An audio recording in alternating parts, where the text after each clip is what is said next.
নমস্কার বন্ধুরা, আশা করি আপনারা সকলেই ভালো আছেন।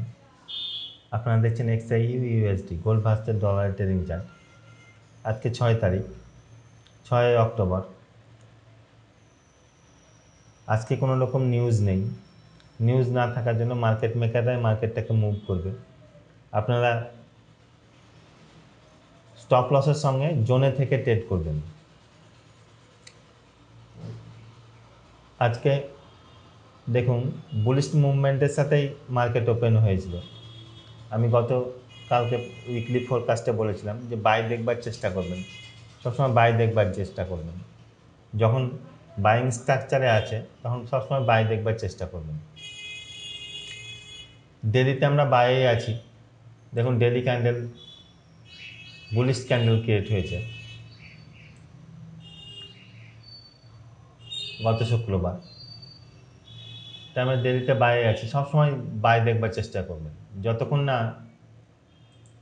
না এই লেভেলটার নিচে ক্যান্ডেল ক্লোজ করছে, এই যে এই লেভেলটার নিচে 3727-এর নিচে যদি ক্যান্ডেল ক্লোজ করে দেয়, তাহলে এই টেস্টে আমরা তখন সেল দেখতে থাকবো। তখন এই টেস্টটা সেল দেখবো, তার আগে সবসময় বাই দেখবো ডেলিতে।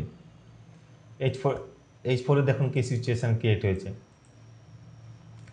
H4 আমরা বাইরে আছি, H4-এও বাইরে আছি।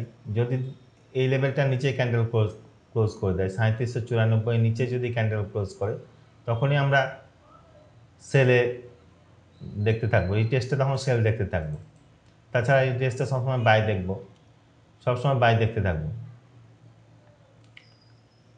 আজকে জোনগুলো দিয়ে দিচ্ছি, এই জোনের থেকে ট্রেড করবেন। আর আজকে কোনো রকম নিউজ না থাকার জন্য মার্কেট মেকাররা মার্কেটকে মুভ করবে, তাই জোনের থেকে স্টপ লস লাগাবেন না। অবশ্যই স্টপ লস লাগাবেন, স্টপ লস লাগিয়ে ট্রেড করবেন। আপনি সেলিং নেন আর বাইং নেন। যে অনেক উপরে উঠে গেছে, মার্কেট হাই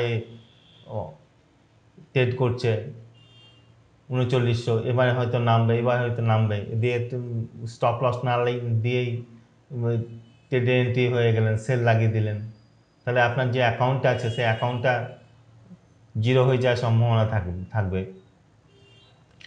কারণ এখানে 3900-তে ট্রেড করছে, 3930-এ,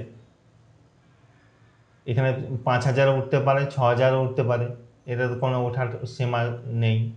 তাই ট্রেড করবেন সবসময় স্টপ লস লাগিয়ে।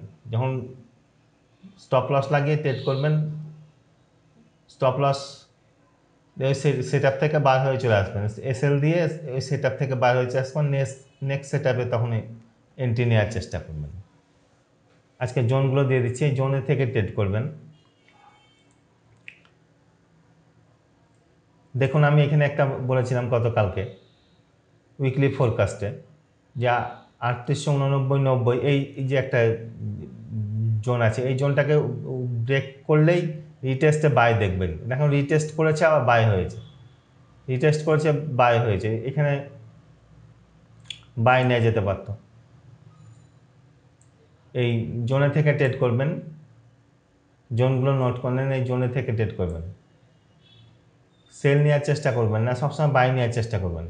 আর সেল নিলেও 2-1 পিপস বা 5 পিপস নিয়ে সেল থেকে বার হয়ে যাওয়ার চেষ্টা করবেন, 2-4 পিপস নিয়েই। রেজিস্ট্যান্স জোন আছে একটা উপরের দিকে, এই একটা রেজিস্ট্যান্স উপরে কোনো ডাটা না থাকার জন্য একটা রেজিস্ট্যান্স জোন আমি বার করেছি 3955-তে একটা রেজিস্ট্যান্স জোন আছে। 3955-তে একটা রেজিস্ট্যান্স জোন আছে। এখানে রেজিস্ট্যান্স জোনে রিজেকশান যদি দেয়, M5-এ যদি রিজেকশান দেয়, তাহলে আপনারা এখানে স্টপ লসের সঙ্গে এন্ট্রি নিতে পারেন। আর সবসময় বাইং নেওয়ার চেষ্টা করবেন। জোনগুলো নোট করে নেই, জোনে থেকে ট্রেড করবেন। সবসময় জোনে থেকে ট্রেড করবেন, সবসময় জোনে থেকে ট্রেড করবেন, জোনগুলো নোট করে নেন।